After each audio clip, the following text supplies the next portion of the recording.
Okay, so is heute komme ich hier nicht mehr weg। आज उसे आने का रास्ता नहीं मिला। im Zug habe ich noch einen Platz bekommen। लेकिन उसे ट्रेन मिल गई है कल की। ich kann aber erst morgen fahren। इसका मतलब होता है कि उसे ट्रेन मिल चुकी है कल की। मॉर्गन का मतलब टुमारो भी होता है, ठीक है। फारिन का मतलब होता है, फारिन का मतलब ये भी हो सकता है कि यू ड्राइव और यू, आप बैठ के उस पर आ जाओ।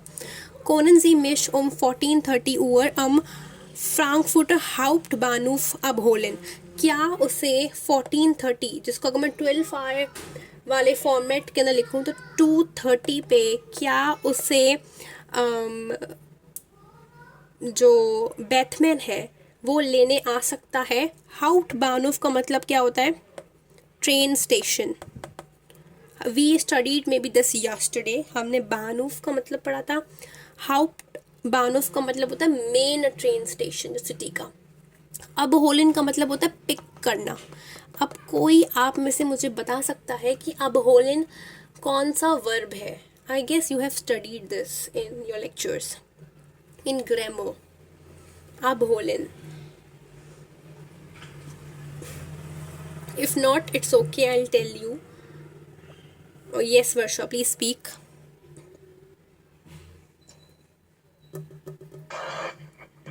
Basically, abholen means to pick. तो अब होलन कौन सा वर्ब है। लाइक आपने पढ़ा होगा separable verbs, inseparable verbs. So what kind of verb it is. I think it's a separable verb like train बारे verb। यस, तीन बारे वर्बन। तो यहाँ पे देखो आपकी थोड़ी ग्रामर भी यूज़ हो रही है। आप इसको थोड़ा ग्रामेटिकली भी थोड़ा देखोगे तो भी आपको चीज़, आपको हेल्प होगी to learn vocabulary, to actually immerse yourself in the German language. तो वो बोल रहा है कि आप क्या मुझे ट्रेन स्टेशन पे लेने आ जाओगे। Thank you. मतलब बेसिकली ये बात हुई है कि आज उसे ट्रेन नहीं मिली, उसे उसे कल की ट्रेन मिली है सुबह की, और वो बोल रहा है अपने दोस्त को कि प्लीज़ मुझे 14:30 को लेने आ जाना। Understood everyone? Please give me thumbs up if yes, thumbs down if not। Okay, now let's solve this number third। Herr Bethmann soll morgen halb drei am Bahnhof sein।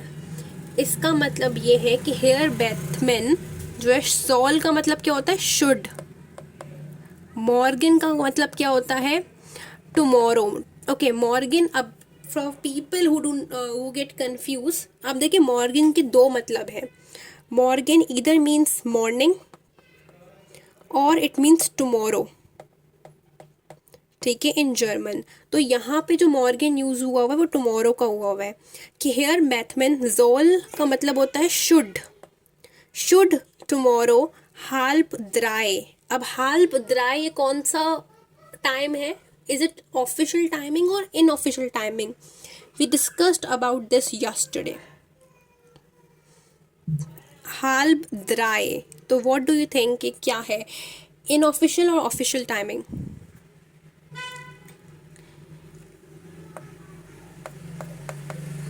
Come on, everyone. We discussed this thing yesterday. Nandini, can you repeat yourself? Yes, मैंने बोला है half द्राय लिखा हुआ है ना यहाँ पे, हेल्प हाल्प 3। Okay, I hope Yogita you were there yesterday. तो ये कौन सी टाइमिंग है, इज इट ऑफिशियल टाइमिंग और unofficial timing. Yes Varsha, you can speak. Basically, in like my perspective, it is official, but basically some people also use it in an informal context। अच्छा, देखिए half द्राय, जब हमने word use किया हाल्प का, तो it's in official timing. We studied this yesterday as well. ये इन ऑफिशियल टाइमिंग है, ठीक है। हाल्प द्राय का असल में मतलब क्या है, वी आर टॉकिंग अबाउट 2:30, ठीक है। हाल्प द्राय अम बानूफ जाइन, क्या अब इसमें लिखा हुआ है कि हेयर बैथमैन को सुबह को कल टुमारो आना है 2:30 पे बानूफ आपको, बानोफ मतलब ट्रेन स्टेशन आना है. What do you think, is this statement richtig oder falsch? Please write down your answer in the comment section. Okay, Varsha, Samarthi, Divya, more people. ठीक है. I hope मोस्टली लोगों को समझ आ गया है. ओके, तो yes everyone, so this is Rishtish. Now number 4, you need to understand this statement by yourself. और मुझे आपको मुझे बताना है कि इसमें राइट होगा ये या फॉल्स होगा. अच्छा, अब ये देखिए, अब ये टाइमिंग से हमने जो कल टाइम पीरियड पढ़ा था ना, वो यहाँ पे यूज़ हो रहा है. ठीक है, आई गिव यू हिंट, बहुत बड़ी हिंट दे दी है.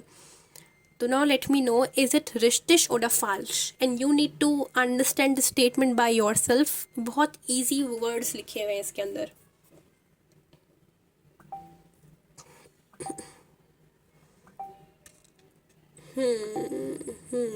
Okay.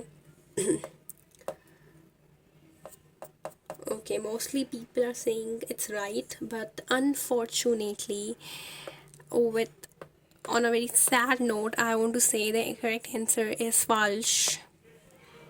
Now, how is it false? Okay, इसमें लिखा हुआ है हेयर जॉनसन कॉम्थ मॉर्गन. मॉर्गन का यहाँ पे, अब मैंने आपको बताया था ना, मॉर्गन के 2 मतलब होते हैं. इज इट टुमारो या फिर इट इज मॉर्निंग. तो यहाँ पे जो मतलब है ना, वो दैट इज ऑफ मॉर्निंग. और यहाँ पे टाइमिंग कितनी लिखी हुई है, इट्स 2:30. और 2:30 तो मिटाग होती है. और मॉर्निंग का टाइम क्या था, 5 AM to 9 AM. तो 5 AM to 9 AM के बीच में तो नहीं आ रहा. वो कब आ रहा है, 2:30. और 2:30 मैंने वो कल टाइमिंग बताई थी, दैट वाज मिटाग. अब समझ आया मैंने कल आप लोगों को टाइमिंग क्यों पढ़ाई थी. I really hope now you got it. ठीक है, जब तक हम चीज़ों को यूज़ नहीं करते तो हमें समझ नहीं आता. But believe me, those timings are really important. आपने सिर्फ आज एक सवाल देखा है, ऐसे बहुत सवाल आते हैं इन reading, in listening, specially listening और रीडिंग के अंदर. और एक और चीज़ कंफ्यूजिंग वाली, ये जो हमने हाल बदराए देखा था अभी, ये लिसनिंग के अंदर आता है. और वो पार्ट 3 के अंदर I will do these modules in the class as well. तो वहाँ पे आपको और चीज़ें समझ आएंगी. तो just let me know, is this number 4 clear to you कि कैसे फॉल्स है ये.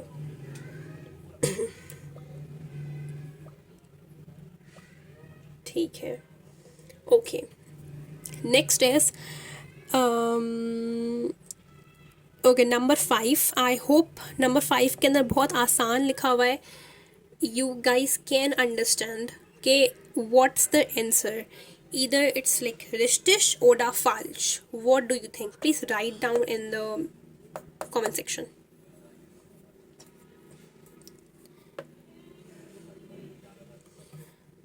Ihr kommt mit dem Zug. Zug का मतलब है ट्रेन. Okay.